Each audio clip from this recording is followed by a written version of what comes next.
What's going on, y'all? Toby coming at you. This is November the 30th, Sunday.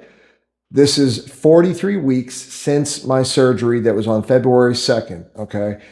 I didn't do a video last week because, as I told you all, there's times where I fight this because I don't want to just make a baloney or bullcrap video just for the purposes of making a video. I had an idea I got on Reddit, and I'll put up the post right here that I saw on Reddit so that you can understand it.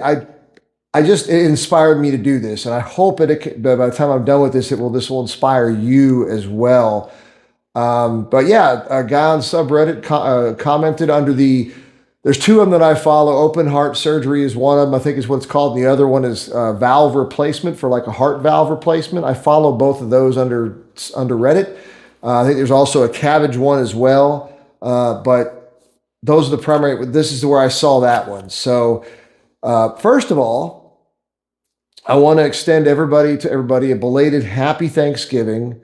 I hope that you had a wonderful Thanksgiving. Hopefully you were safe on Black Friday. Hopefully you got to enjoy some family, some fellowship, some food, and if you wanted it, some football. I enjoyed some good football myself. So as far as my own personal health is concerned, no major changes for me. I'm 1 week further into my rehab and recovery, and 1 week closer to my annual follow-up.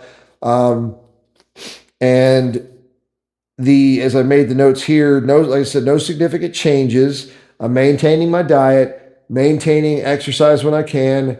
The weather here is starting to turn into the 30s and 20s in the early mornings, and then returning back to it in the evenings and earlier sunsets. So it's getting dark by 4:30ish, 5ish at the latest right now. So I'm hitting the treadmill downstairs as much as I can, and healing. So the sternal pain, as I was telling y'all before in previous videos, that is still here. It's primarily, like I said, when I turn to my left, it's like right here, radiating out a little bit. It doesn't feel arterial. The docs have said it's bone, more likely, nerve, whatever. Like I said, it just happens during range of motion like this.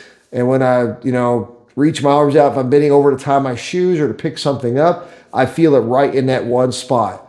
So, and as you can hear on my voice, the tapping, I'm hitting my sternum. So it's a sternal pain of some kind, but, I may just have to deal with it until it goes away or whatever. So, but as I said, I didn't do a video last week because I was kind of working towards what I wanted to talk about between that last week and today's video, and that is victories. Okay, we're going to get into this.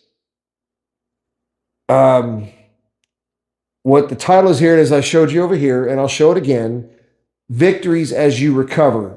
And I'm actually going to bookmark this and make it a follow-up video for like after I was discharged, in earlier, like a number 2 or number 3 video, because if you're just now seeing this and you're just coming out of the hospital and you're just starting your journey, I'm telling you, I don't wish that I had done this, but marking these dates count mentally towards victories for you and for yourself and your loved ones as you progress and heal and rehab. Okay, so examples, and we're going to get into this now. So victories, you want to make sure as you recover, as you rehab, and as you heal, make sure that you are journaling. Okay, this was my version of journaling, but make sure that you write it down, take pictures, whatever, of small victories. And it needs to be small ones, because if you're waiting for the big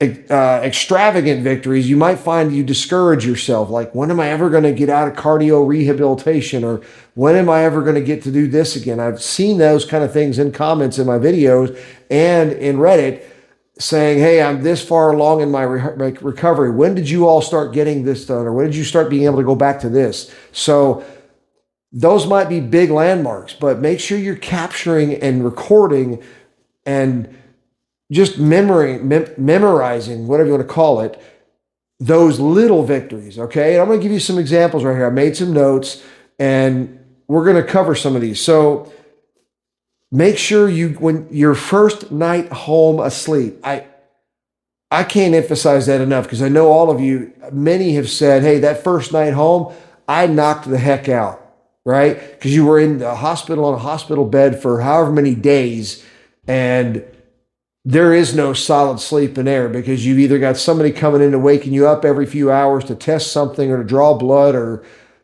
take a heart rate, heartbeat and all that stuff. Or if you're like me, the alarm was going off all the time for my CPAP machine because my heart rate, I have a very low breathing rhythm that triggers the alarms and stuff, So you didn't, and plus you're always in a recliner, you're comfortable, whatever, with this healing. And so in that hospital bed, you're not going to sleep as well. So that first night home, I knocked out. I was out, right? You might have been too. After that though, so make sure you mark whether it's the first night or if it's a week later, whatever it is, try to mark that first night that you can remember that you got sleep. And you could put it in the comments to you. What was that first night of sleep you got that was all the way through after coming out of the hospital? Okay. And when I say, I put here two different things. First night of sleep at your home. So you can kind of look at this, like I said, that first night, let's just say it that way.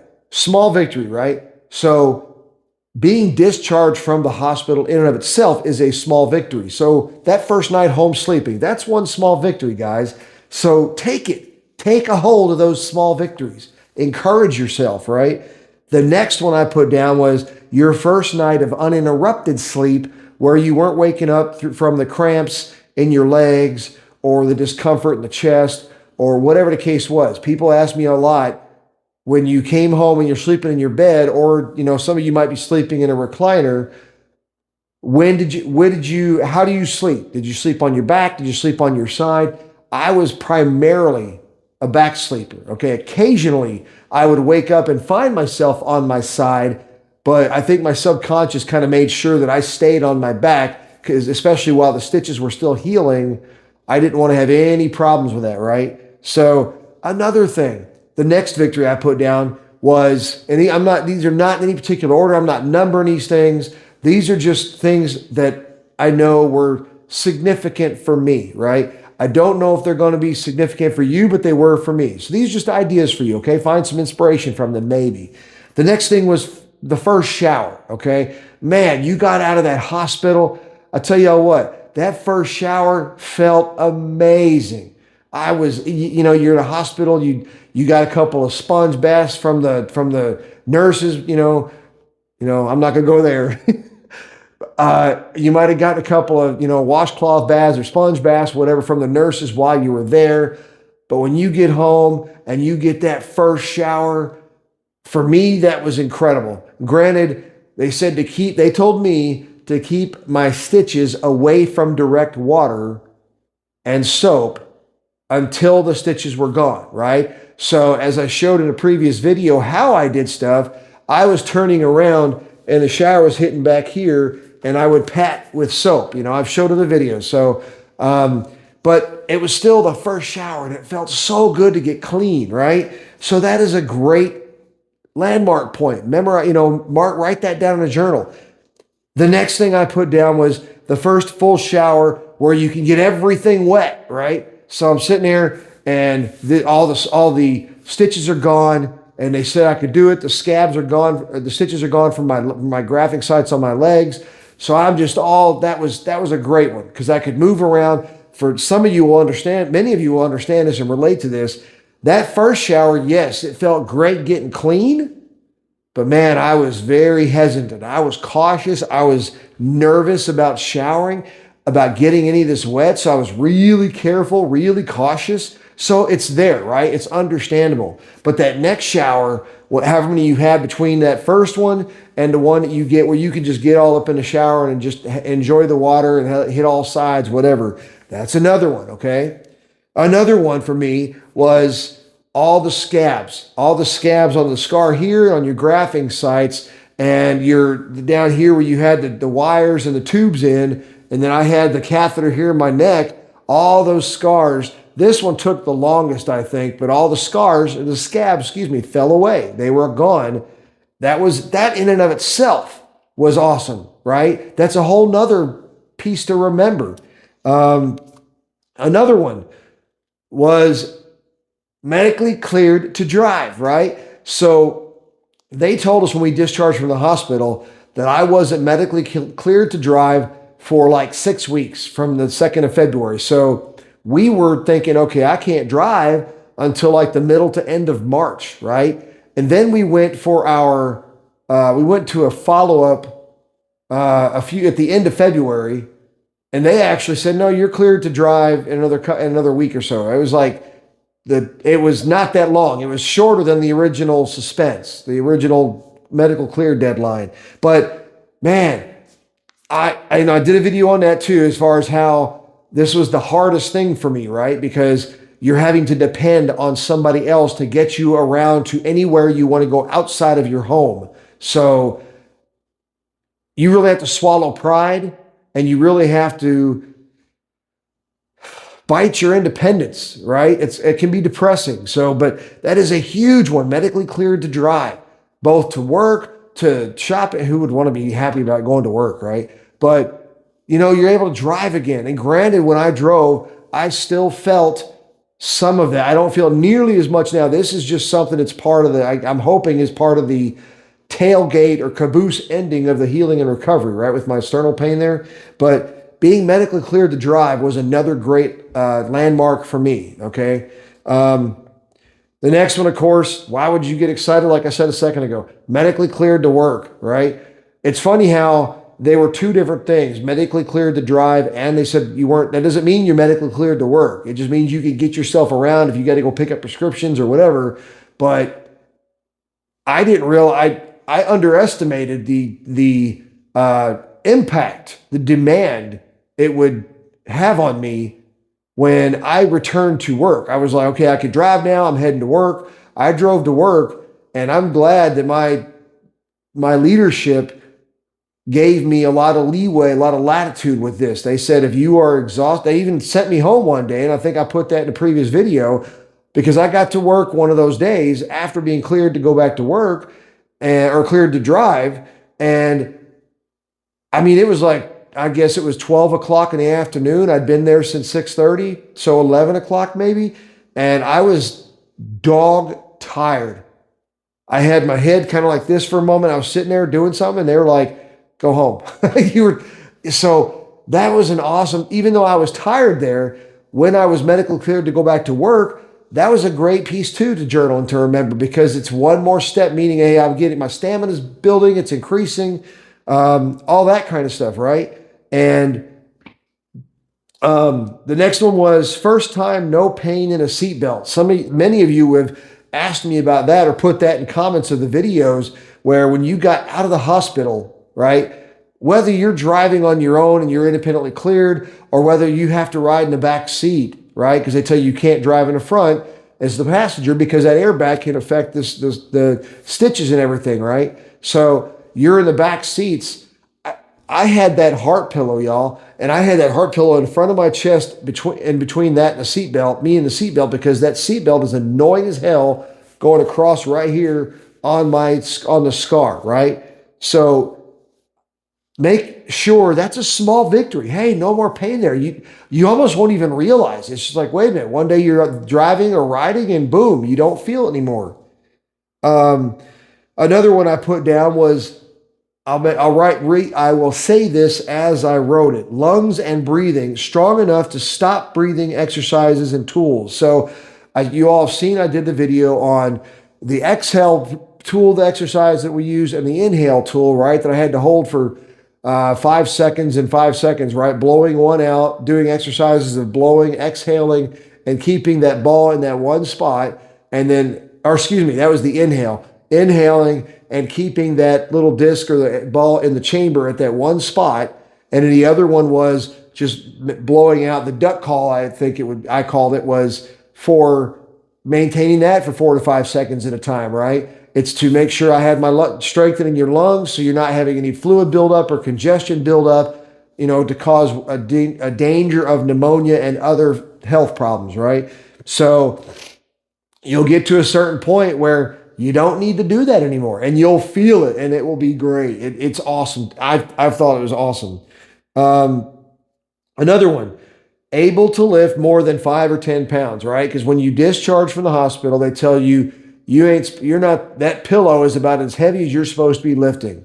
You don't mess with anything heavier than that pillow, really, because those stitches have to heal.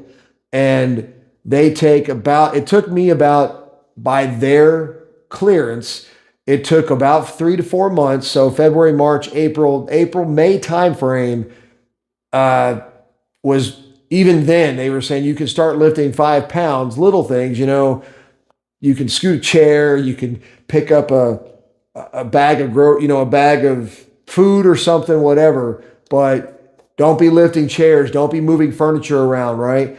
So, but yeah, able to lift even 5 or 10 pounds, those little progressions that put you more back to your original self of strength and independence is a big piece. So that was, make sure you, journal that. You're probably going to hear me say that a lot. Make sure you capture that memory. Hey, get a picture. This is the first time I'm lifting something that's more than 10 pounds, right? The next one I put, and this is a big one too, right? When are you, the first time you're able to walk a quarter mile, a half mile, a 3/4 mile, a mile or more and not get tired, right? And walking. Small victories, right? We're talking about small victories. Mark the day when you're able to walk a quarter mile without stopping at a regular pace, or even at a brisker pace, right? Half mile, same thing, without stopping to take a break. 3/4 of a mile, right? All of those are counted as victories, right? Mile and a half, 2 miles. I had to build up to it. So to the point now where I'm walking at a fast pace, I can do 2 miles, 3 miles, 4 miles. I've walked 5 miles.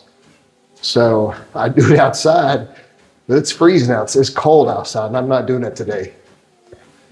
So victories, walking, running, jogging, those, every single mark of distance, half mile, quarter mile, like I said, what is yours? You're going to get there, but make sure you mark those days. So my insurance covered a physical therapist coming here who, when they came the first time, they said they were surprised that I even had one because I didn't need it. The way I was moving, I was already pretty good and proactive, and I was still obeying my restrictions. But when we got out and we did some walking, she asked, I had to do some stretching, mobility, range of motion stuff to show them, and you probably have to, but they had me do range of motion stuff to show where I was in the healing process. And then one visit, we went outside and we walked up our sidewalk, and I was feeling good. They kept asking, how are you doing? We can stop if you need to. Some of you might be older than me and may not be able to. So that's where this journal landmark comes in, right? This capturing this moment. When in your process of healing, were you able to walk a quarter mile, half mile, whatever? Take your pick. I just picked these landmarks, right? When were you able to walk a great distance outside on exercise or whatever, on a treadmill, whatever, in cardio rehab, and you weren't winded to where you had to stop and take a break, okay? And again, these are just my examples. As I said, some people might be more physically handicapped, physically limited. Some of you might be older than me, and you already had physical limitations on walking and cardiovascular exercise before heart surgery, the surgery. So whatever, the landmark is being able to do something physical exertion at that point better than what you were at before surgery, right? Or at the normal, what you were doing before surgery to get you back to some level of independence, right? So the next one I put is gained feeling back at scar sites. So this one is going to be a longer one. I started doing some forecasting as well, right? Because as I've told you all numerous times, my grafting sites on my thighs, on the left side, it has more feeling. It's not 100%, but the right side has almost no feeling except for right there in the front, right? But up here on my chest, there are spots where I have feeling sensation again. It's kind of funny because you would think, how do you know if you have it? Well, you'd feel it, but you can also feel and see tactilely what I'm doing here, and I can, but that doesn't mean I have feeling at the point where my finger is touching that spot on my scar. Sometimes it's just my brain acknowledges that it's there, right? So, but it doesn't mean I can feel the actual touch. So that's a landmark for you, though. When did you start having feeling back on those scar sites and areas? The next one is, and I put this further down, even though I put it up here as well, because some of you have said you were in an easy chair or something, not in your bed right after you got home from the hospital, right? So first night sleeping in a bed versus the chair. So if you came home and you were sleeping in an easy chair for the first days, weeks, whatever, make sure you count that as a small victory that, hey, I'm now up in my bed. Yes, thank you. That's one more closer step to independence, right? Another thing to catalog while you're going along in this journey is your weight loss. Make sure you're capturing that, because I don't know about you, but when I went in to the original appointment, the cardiac catheterization, which was not the open heart surgery, I went in there weighing 238.5 pounds that morning. Okay. So I was almost 240 pounds. When I left the hospital on the 8th or 9th of February, that Saturday, I weighed in the next morning. That's again, that Saturday or Sunday morning, whatever day it was, I weighed in that morning and I was 221. So I'd hospital food and whatever else, the surgery and everything, I'd lost a significant amount of weight. Since then, I have gotten down to about 211. This morning, I was at 222. So I kind of did a roller coaster there, and I told y'all we kind of do that. But make sure you catalog that, okay? Keep track of your weight as you're trending down, and take the good with the bad, right? You can't have bad without good. So face it, right? Own the weight gain if you gain some weight, and just work on that. Make sure you have, I put on here completed, you're past your in-home physical therapy and or cardio rehab, right? So I had a physical therapist, as I alluded to earlier, and I also had an at-home nurse come to visit on different occasions, right? Mark that day when they say, hey, you are now officially cleared, we're not coming back. Make sure you mark that date, right? For both of those events, if they are coming to your home. Make sure you mark the date when you finish cardio rehabilitation. I was going to Baptist Health here, Baptist Hospital. They have a cardio rehabilitation room, as I took pictures and showed you in a previous video. And I was doing that Monday, Wednesday, Friday, okay? When I finished it, or when I declared myself done, it felt amazing, okay? So make sure you do that. These are small victories. I think, and there's probably other things that I'm not thinking of that could be, that I haven't experienced yet, that are victories in your rehabilitation, okay, and your healing and your recovery. If you have some, if you're further along, if you've got more than I've got 10 months and 3 weeks. So those of you that are less than me, if you've got other ideas for capturing, please put it in the comments. If you are further along in your recovery, if you've done it 2 years ago or 5 years ago, or you're a year beyond or whatever, please put some suggestion things to look out for and that people can aspire to aim for and be inspired by your comments. So, but yeah, thank you so much. Other than that, I don't really have anything else to add. That is where we are. I hope you all, again, had a blessed and wonderful Thanksgiving. Today is the last day of November. So we are entering into the Christmas holiday season, or some people have said, the joke, I don't mean to offend, but too bad, Christmas, Hanukkah, Kwanzaa, right? Because you got Christmas, Hanukkah, and all the other holidays, Ramadan, whatever it is, and everything else in this month and all that. So anyway, be blessed during this holiday season. I'm not going to stop the videos, but again, remember, this is a time for loving on those, loving on your friends and family, check on buddies. And thank you again for watching these, commenting, subscribing, all of it. Thank you. It's a blessing. Thank you. Keep Riley in your prayers. She is fighting the situation. Okay. My understanding is the G-tube was a complete success. And now she's still doing the 3-day-a-week blood transfusions up in Cincinnati. And the next goals are still out there getting aimed for, okay? So keep her in your prayers. I will again put the GoFundMe link will be up here, and it will also be in the description. So please continue to keep her in your prayers. Until the next video, y'all take care. Love y'all. Stay safe, and God bless.